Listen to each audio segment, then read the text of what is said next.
Biotox anti-moustique mooy aar mag ak ndaw ci bépp matu yoo am na booy piis ci rido yére ak moustiquaire ak booy diw ci yaram. Val d'Afrique moo leen di may seen journal de la santé.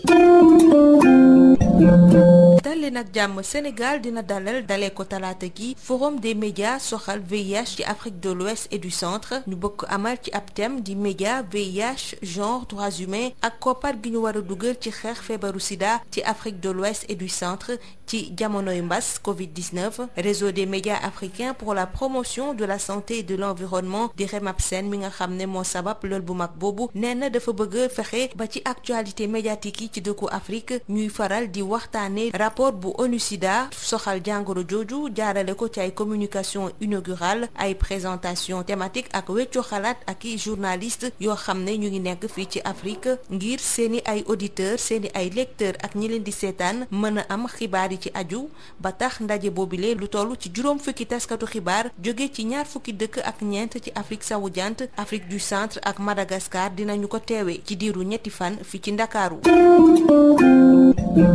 ngir fàggandiku ci feebaru canceru butitu njurukaay ak feebaru canceru wen jigéen ñi yeewoo ca diwaanu Sédhiou bokk ci coordination zone sud-est bu mouvement PASTEF amal nañu ab journée de dépistage de masse ca poste de santé bu Demba Koli la ñu bëgg nag moo di teel a nemmeeku feebar boobile ci ñu ko am ci ñoom ngir mën koo faj ndax feebar buy faat la.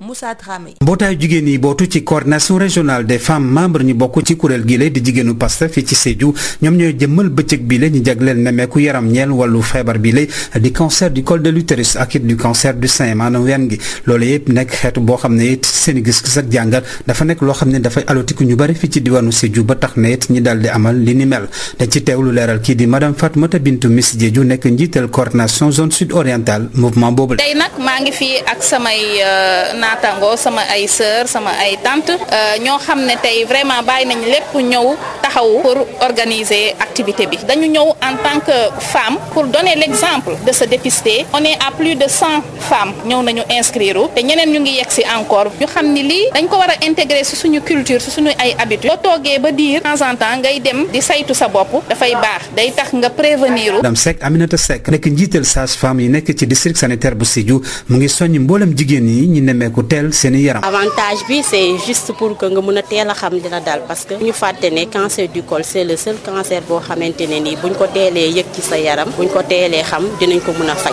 ñuy ñaax suñu mbokku jigéen yi ñuy ñëw massivement pour mën a fàggandiku ci li ñuy wax cancer du col de l'utérus ak cancer du sein. ba mu génnee ci salle consultation bi léegi soxna si di Mariane Assine soññi tamit ñoom ñi def li ni mel. donc maa ngi ñaax jigéen yi yëpp pour vraiment ñu intéresser aussi affaire boobu parce que importance la wér gu yaram amul prix. mbootaayu jigéen yi léegi di jigéenu PASTEF ne ñuy te fas yéene nañ amal li ni mel ci gox-goxaat yi féetew ci biir diwaanu Sédhiou ngir it ñu bari ñoo xam ne ñu ngi ci alotiku saa su nekk ci jafe-jafe yu tar ñu mën a dàq li ni mel ki si doon jokkoo ak yéen ci Sédhiou Moussa Dramé pour Sud FM. mbokk déglukat yi fii la ñu yem ak yéen ñu yendoog jàmm. Biotox anti-moustique mooy aar mag ak ndaw. Biotox anti-moustique pour le corps, les vêtements, les rideaux et draps vous protège contre les moustiques chez l'adulte et l'enfant. Val d'Afrique vous offre votre journal de la santé.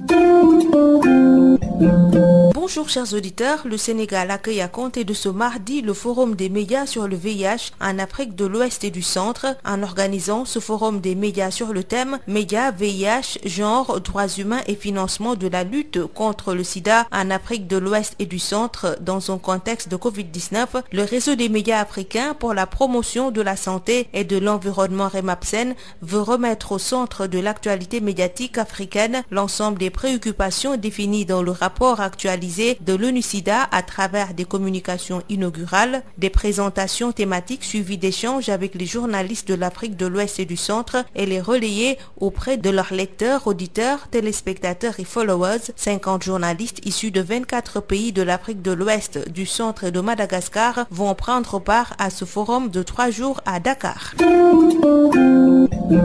Prévention du cancer du col de l'utérus et du cancer du sein. Les femmes de Sédhiou, membres de la coordination de la zone sud-est du mouvement PASTEF, ont organisé une journée de dépistage de masse au poste de santé de Dembokoli. L'objectif est de diagnostiquer à temps ces pathologies qui tuent dans le silence. La correspondance de Moussa Dramé. Avec l'organisation de cette séance gratuite de dépistage du cancer du col de l'utérus et du sein, la coordination régionale des femmes membres du mouvement Jigéenu PASTEF de Sédhiou entend ainsi jouer sa partition dans la campagne de prévention de ces pathologies répertoriées dans le registre des tueuses silencieuses.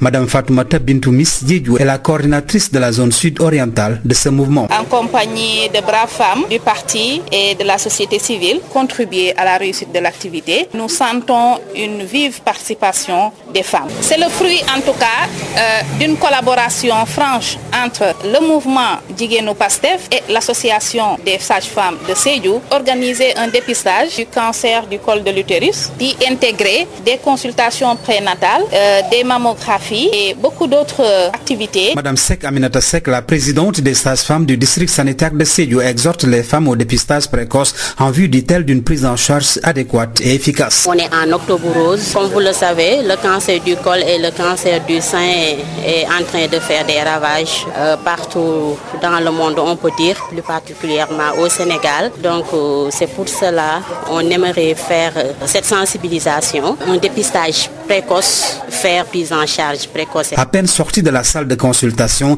Madame Marianne Assine invite ses camarades femmes à faire autant. J'invite toutes mes parentes femmes de venir se dépister parce que c'est vraiment important pour notre santé. Je salue l'initiative de ce dépistage. Le mouvement Jigéenu PASTEF de Sédhiou compte organiser de pareilles séances de dépistage dans les collectivités territoriales de l'intérieur de la région et de ce fait affranchir bon nombre de femmes de cette terrible pathologie très souvent vécue dans le silence et la souffrance.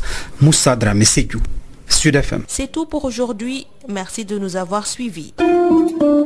Yotox anti-moustique pour le corps, les vêtements, les rideaux et draps vous protège contre les moustiques chez l'adulte et l'enfant. Val d'Afrique vous a offert votre journal de la santé.